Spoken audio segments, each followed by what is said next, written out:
नमस्कार दोस्तों, good morning. कैसे हैं आप? धन्यकार जी। और आज ये बच्चे देखो, आप सारे सज धज रखे हैं क्योंकि आज संत निरंकारी बाल समागम है।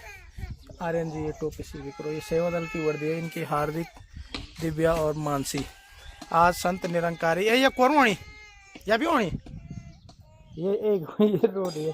तैयार हुआ तो बीजा तैयार हुए तो एक बच्ची रो रही है। दोस्तों, आज हमारा संत निरंकारी जोन लेवल का, संयोजक लेवल का बाल समागम है, तो हम जा रहे समागम में। अभी बच्चों की प्रस्तुतियां भी आपको दिखाएंगे। जरा गाओ, एक भजन गाओ जल्दी। सतगुरु को द्वारो हालागे बड़ो प्यारो मैं सतगुरु बसीगे हाँ सतगुरु माता जी तेरी कृपा वहीगे सतगुरु माता जी तेरी कृपा वहीगे हाँ बटतन छो हम ते बाटो बताई बटतन छो हम ते बाटो बताई कण कण घट घट मां राम दिखाई हाँ कण कण मां घट घट मां राम दिखाई। प्यार से कहना धन्यकार जी। तो ये गुरु की महिमा है।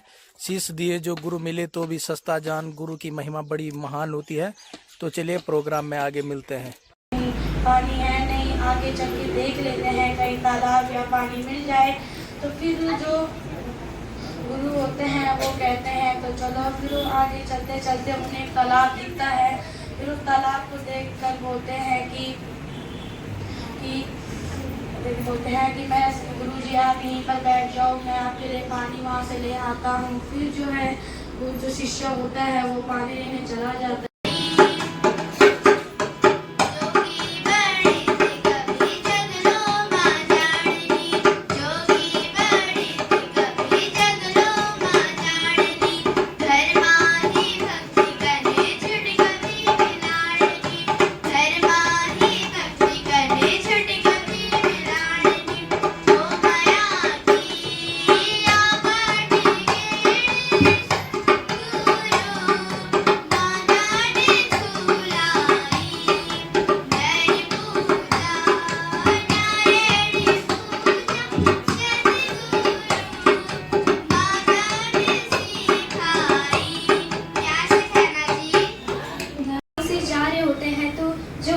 लोग होते हैं वो उन्हें देखकर बहुत ज़्यादा खुश हो जाते हैं और वो उनसे विनती करते हैं कि महात्मा, क्या आप कुछ दिनों के लिए हमारे गांव में रहकर हमें आशीर्वाद दे सकते हैं। तो साथ संगत जी, गौतम बुद्ध थोड़ा हिचकिचाते हैं, लेकिन जो गौतम बुद्ध के साथ जो उनके शिष्य होते हैं वे उन्हें कहते हैं कि महात्मा जी, अगर हम यहाँ आए हैं तो इन महात्माओं को आशीर्वाद देने में क्या गलत है।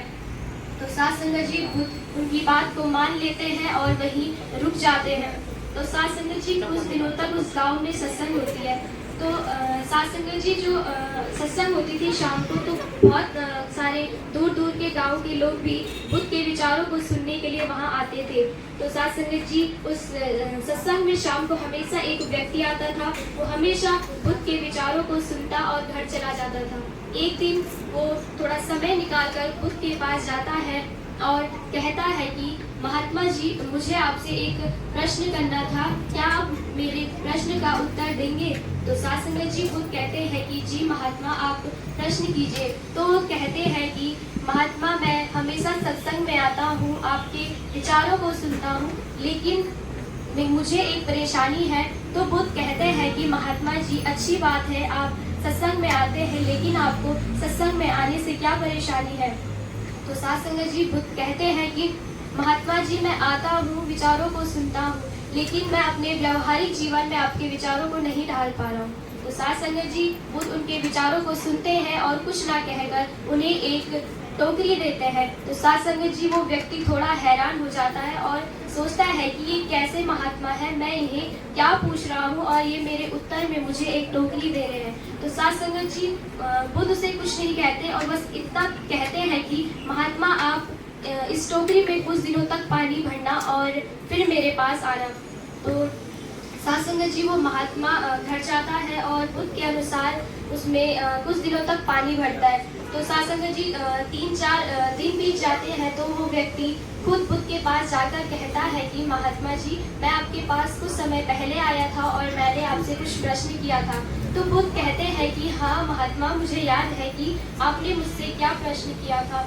तो वो व्यक्ति कहता है कि मेरी समझ में यह नहीं आया कि आपने मुझे वो टोकरी क्यों दी। तो बुद्ध कहते हैं कि जब आप कल सत्संग में आओगे तो वो एक बार वो टोकरी यहाँ लेकर आना। तो अगले दिन जब वो महात्मा सत्संग में जाते हैं और वो टोकरी बुद्ध को दिखाते हैं तो बुद्ध उसे कहते हैं कि महात्मा जी, जब मैंने आपको ये टोकरी दी थी तो उस वक्त ये बहुत ही मैली थी, गंदी थी, और जब आपने इसमें बार बार पानी भरा तो अब आप देख सकते हो कि ये कितनी साफ हो चुकी है। तो साथ संगत जी बुद्ध उन्हें समझाते हैं कि देखिए महात्मा जी, अगर आप हमेशा सत्संग में आएंगे, विचारों को ध्यान पूर्वक से सुनेंगे तो आपका मन भी एकदम ऐसे ही साफ होगा और आपकी वाणी भी ऐसी ही साफ होगी। साथ संगत जी, कहने का भाव यही है कि अगर हम बाल महात्मा हमेशा सत्संग में आए, गुरु के विचारों को ध्यान से सुने, अपने जीवन में उतारे, तो साथ संगत जी हमारी वाणी, मन, विचार, हमारे कर्म भी उस टोकरी के समान एक दिन साफ हो जाएंगे। तो साथ संगत जी, दासी अंत में सभी संत महात्माओं के सुखों की कामना करेगी। साथ संगत जी प्रेम से कहना इसका जवाब हमें आध्यात्म देता है कि ये चीज हुई पर हुई क्यों। साथ संगत जी, अंत में मैं आप सभी महात्माओं को और खुद को भाग्यशाली मानता हूँ कि हमें इतने बचपन से ही इतना बड़ा दरबार मिला है।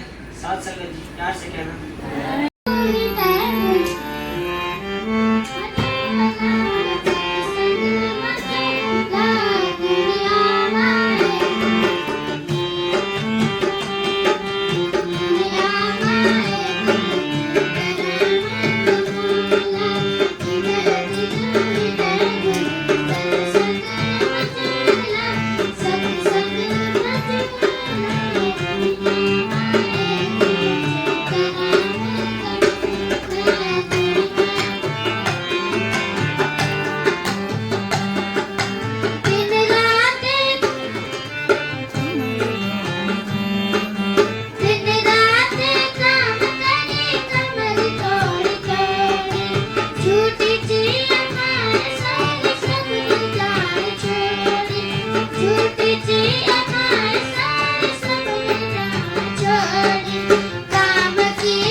Fox come in.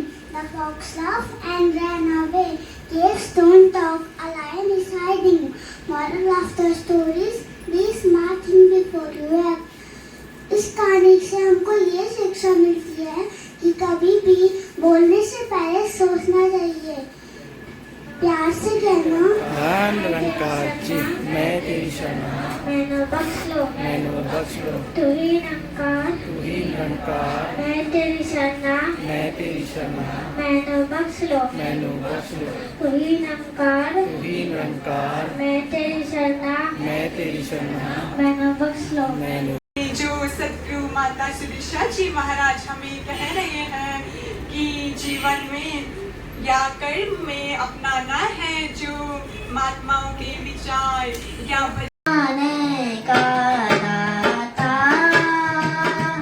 है दुआ भला कुल जमाने का घर घर में बंदा दुखिया है। आज घर घर में बंदा दुखिया है, हो राजा दुखिया है, प्रजा दुखिया है।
बात है, एक महिला अपनी दोस्त के घर जा रही होती है। साथ संगत जी जैसे ही उसकी दोस्त आती है तो उसके पीछे पीछे उसके दो छोटे छोटे जानवर भी आ जाते हैं। साथ संगत जी पहला जानवर कुत्ता रहता है और साथ संगत जी दूसरा जानवर एक बिल्ली रहती है। साथ संगत जी जैसे ही उस महिला की दोस्त सोफे पे बैठती है तो उसकी बगल से दोनों जानवर उसके बगल में आके बैठ जाते हैं। साथ संगत जी उस महिला को बहुत आश्चर्य होता है कि साथ संगत जी पूरी दुनिया जानती है कुत्ते बिल्ली की लड़ाई तो कितनी मशहूर है, परंतु साथ संगत जी जब वो अपनी दोस्त से पूछती है कि ये दोनों लड़ते नहीं है क्या, तो साथ संगत जी वो उसके उत्तर 3 वाक्यों में देती है। साथ संगत जी पहला वो बोलती है ये लड़ते इसीलिए नहीं है क्योंकि इन्हें पता है इनका मालिक एक है। साथ संगत जी दूसरा वो बोलती है कि ये लड़ते इसीलिए भी नहीं है कि इन्हें पता है कि इनका मालिक इन दोनों से बराबर प्यार करता है। और साथ संगत जी तीसरा वाक्य वो बोलती है कि वो लड़ते इसीलिए भी नहीं है क्योंकि अगर वो लड़ेंगे तो उन्हें पता है कि उनके मालिक को तकलीफ होगी। साथ संगत जी कहने का भाव यही है कि हम सबको एक दूसरे से प्यार करना चाहिए।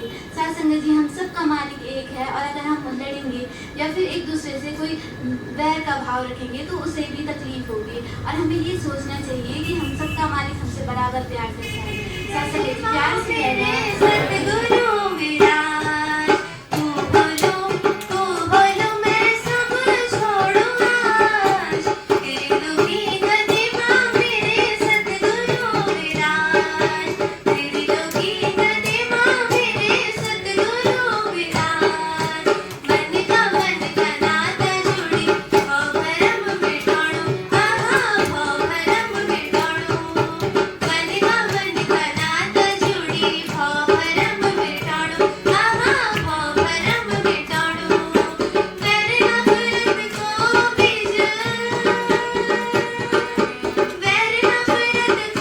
बीज तू जड़ से मिटाणो तू बोलो मैं सब छोड़ू आज निरंकार मैं तेरी शरणा मैं तेरी शरण बख्श लो तू ही निरंकार मैं तेरी शरणा बख्श लो बख्श लो गुरु माता सुधी सुंदर हृदय पूजी राजी की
यही वो उस मकान की नींव की भांति है प्यारी साथ संगत, जिस नींव की तरह, जिस जो नींव जो है उस भवन को मजबूती प्रदान करती है। उसी नींव के सहारे वो भवन आजीवन टिका हुआ रहता है और फिर उस भवन में रहने वाले और उसके पड़ोस वाले जो व्यक्ति होते हैं सहज भाव से सकुशल आनंदमयी वहाँ पर रहते हैं, क्योंकि उन्हें पता है इस भवन की नींव मजबूत है। इसे बहुत अच्छे से चिना गया है मेरी सत्संगत। ठीक वैसी ही ये बच्चों का बाल समागम का जो कारवां है वो चलता जा रहा है और यही सत्संगत एक बार बाबा हरदेव सिंह महाराज ने अपने विचारों में फरमाया था इन बच्चों के लिए, दे आर द फ्यूचर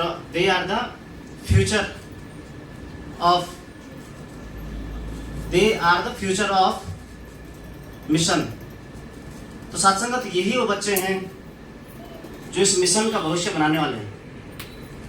इसी भावना के साथ इस बाल संगत की जो नींव थी प्यारी सत्संगत, चंडीगढ़ में सन 1943 में रखी गई थी। वहां से फिर 1962 में पहला बाल समागम हुआ था, लेकिन वो उस रूप में नहीं समायोजित हो सका कि उसे इतिहास के पन्नों में समायोजित किया जा सके। फिर निरंकारी मिशन के तीसरे गुरु बाबा गुरुवचन सिंह जी और राजमाता कुलवंत कौर जी की हुजूरी में 1977 में पहला विशाल संत निरंकारी बाल समागम का आयोजन हुआ था मेरी सत्संगत। और वहीं से फिर जब वो बाल समागम सफल हुआ तो बाल समागम फिर निरंतर होते रहे मेरे सत्संगत। और आज ये आप हम सबको देखने को मिल रहा है मेरे सत्संगत। वास्तव में यदि ये बच्चे सत्संग नहीं आएंगे मेरे सत्संगत, या हम इन्हें सत्संग नहीं लाएंगे, तो फिर हम बाद में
आना है सत्संग में।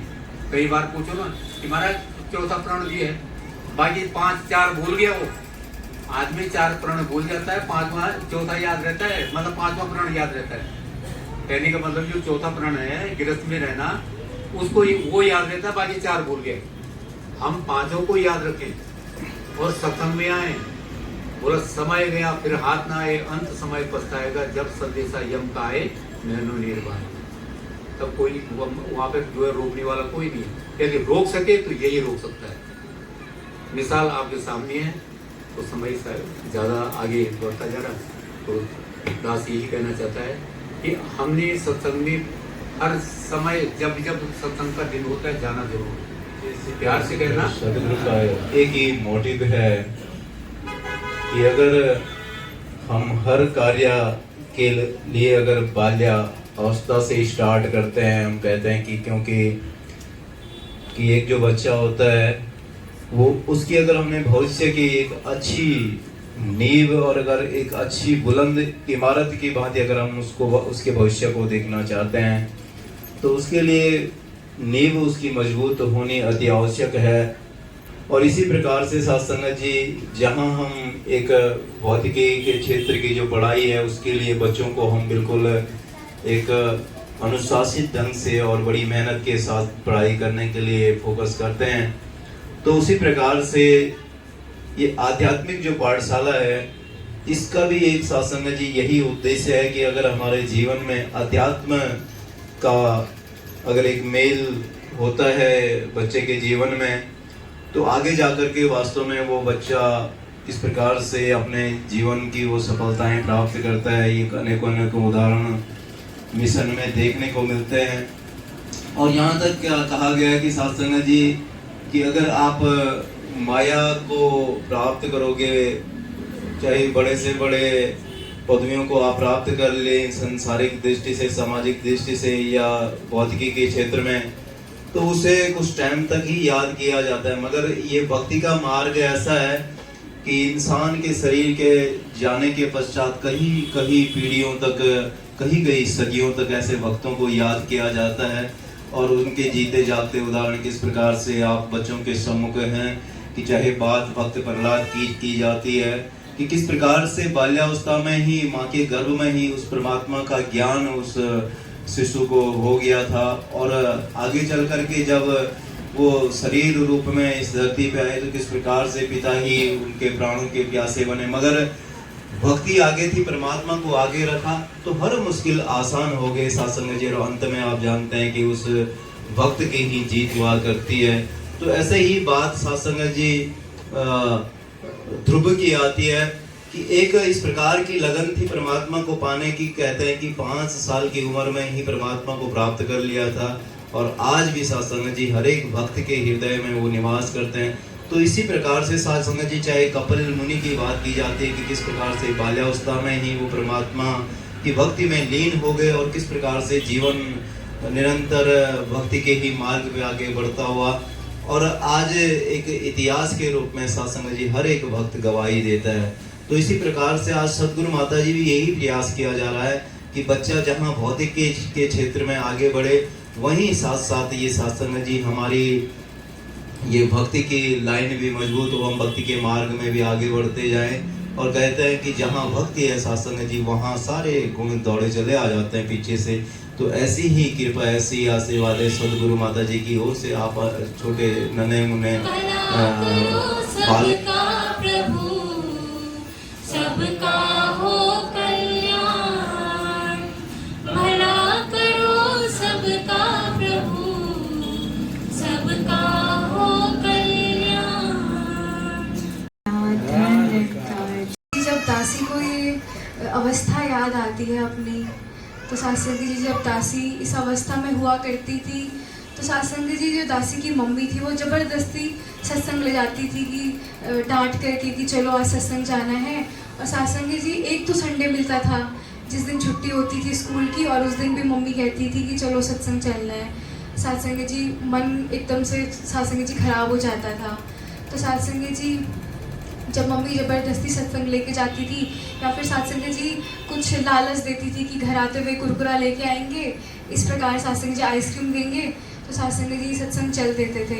और सत्संग जी सत्संग तो जाते थे लेकिन ध्यान नहीं बन पाता था।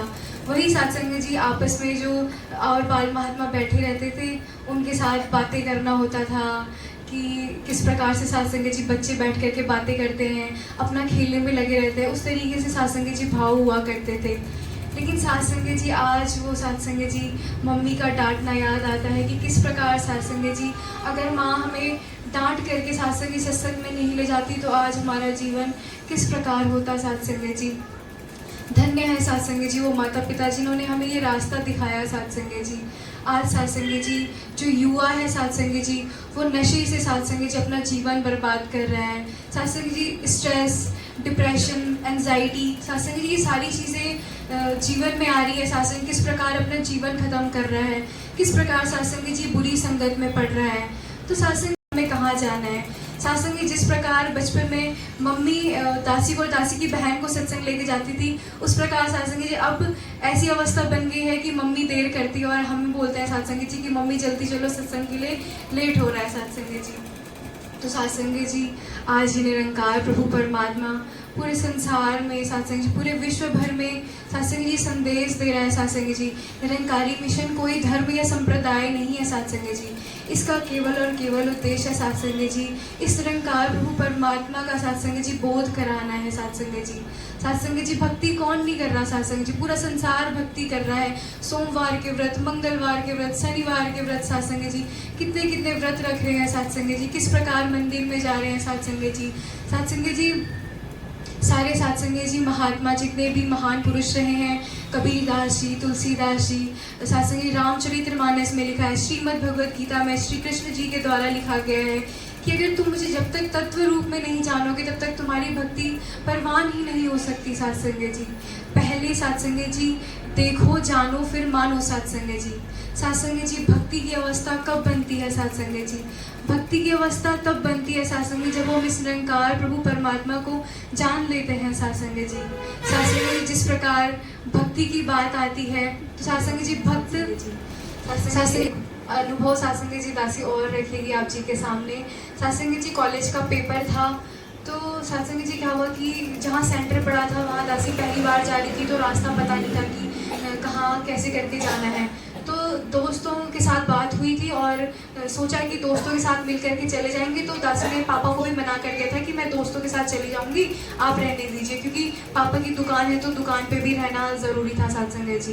तो उस प्रकार सत्संग जी क्या हुआ कि दासी ने आधार कार्ड का प्रिंट आउट नहीं निकाला था तो देर हो गई सत्संग जी। दासी की जो दोस्तें थी वो आगे चली गई और सत्संग जी दासी रह गई।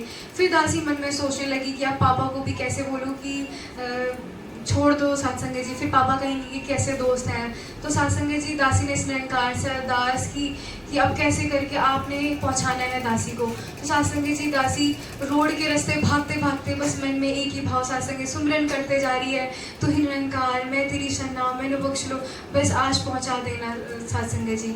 तो सत्संग जी उसी दौरान क्या होता है कि दासी की एक क्लासमेट थी स्कूल की, तो वो स्कूटी में अपने भाई के साथ वहीं सत्संग जी पेपर देने जाती है और वो वहीं पे सत्संग जी स्कूटी रोक देती है। तो सत्संग जी फिर वो बोलती है कि कहाँ जा रही है। तो दासी ने कहा कि पेपर देना है। तो वो कहती है कि मेरा भी पेपर है तो चलो साथ में चलो। तो उस प्रकार सत्संग जी दासी वहाँ उनके साथ पेपर देने वहाँ तक पहुँच जाती है सत्संग जी। तो सत्संग जी बाद में पता चलता है जो दासी की दोस्त थी उसका तो सेंटर ही नहीं था सत्संग जी, वहाँ सेंटर उसका कहीं और था और वो वहाँ आ गई थी सत्संग जी। जब ये एडमिट कार्ड में सत्संग जी पहले से ही लिखा रहता है कि सेंटर कहाँ पे है आपका, या सत्संग जी पहले से पता होता है। तो किस प्रकार सत्संग जी ये निरंकार सत्संग जी साथ दे रहा होता है हर पल हर क्षण सत्संग जी। हमें इसका सहारा लेना है सत्संग जी। किसी भी सत्संग जी मार्ग पर जा रहे हैं, हम सत्संग शिक्षा के मार्ग पर सत्संग जी किसी भी मार्ग पर जा रहे हैं तो हमें इस गुरु का सहारा लेना है सत्संग जी। इसी प्रकार सत्संग जी एक कहानी के माध्यम से दासी आशीर्वाद लेगी। सत्संग जी एक राजा था सत्संग जी। सत्संग जी उनकी आंखों में दिक्कत थी तो वे एक हकीम के पास जाते हैं और कहते हैं कि मेरी आंखों में दिक्कत हो रही है। तो सत्संग जी हकीम जो है सत्संग जी वो उनको यही बोलते हैं कि आज से काम करना, आपको हरी चीज़ें देखनी है तो इससे आपकी आंखें ठीक हो जाएंगी। तो सत्संग जी वो क्या करते हैं कि पूरे साम्राज्य में सत्संग जी पूरा साम्राज्य ग्रीन कलर से सत्संग जी पूरा पेंट कर देते हैं, रंग देते हैं हरे कलर से सत्संग जी। और सत्संग जी जब हकीम वहाँ आते हैं तो वो आश्चर्यचकित हो जाते हैं और सत्संग जी मन में भाव यही आता है उनका सत्संग जी कि अगर करना ही था तो ऐसा करते कि अपनी आंखों में सत्संग जी हरा चश्मा लगा देते तो सत्संग जी तुम्हें ऑटोमेटिकली सब जगह ग्रीन दिखने लग जाता। तो सत्संग जी ये भाव ये थे कि जैसी दृष्टि वैसी सृष्टि सत्संग जी। सत्संग जी कई बार हम अपने भावों में भी उलझ जाते हैं, हम संसार को बदलने निकल जाते हैं, दूसरों के भावों को बदलने में लग जाते हैं, लेकिन सत्संग जी हमने प्रयास करना है, संत यही प्रयास करता है कि हम किस प्रकार अपने भाव बदले सत्संग जी। जैसी सत्संग जी हमारी दृष्टि होगी वैसी हमें सृष्टि दिखाई देगी सत्संग जी। इसी प्रकार सत्संग जी महात्माओं के विचार आते हैं सत्संग जी। जो ये मई का महीना है सत्संग जी, ये बाबा हरदेव सिंह जी के लिए समर्पित होता है सत्संग जी। किस प्रकार उनके भोले भाव थे सत्संग जी, उनका नाम भी भोला था सत्संग जी। स्कूल में सत्संग जी वो खुद को सत्संग जी खाना नहीं खा के अपने दोस्तों को खाना दे देते थे। और सत्संग जी किस प्रकार उन्होंने सेवा की, सेवा भाव किए सत्संग जी उनके। इस प्रकार सत्संग जी उनके जीवन से हमें सीख मिलती है सत्संग जी, ऐसा जीवन हमारा भी बन पाए सत्संग जी। और सत्संग जी दासी की कोई ऐसी औकात नहीं है। आप जी संत महात्मा इतने ब्रह्म ज्ञानी सत्संग जी, दासी को घबराहट सी थी सत्संग जी, लेकिन पता नहीं क्या बोल गई दासी को, तो पता भी नहीं है कि क्या बोल रख दिया सत्संग जी। सत्संग जी अगर दासी के मुख से सत्संग जी, कोई भी सत्संग जी अगर ऐसे भाव निकले हो सत्संग जी, आप जी दासी को क्षमा करना है।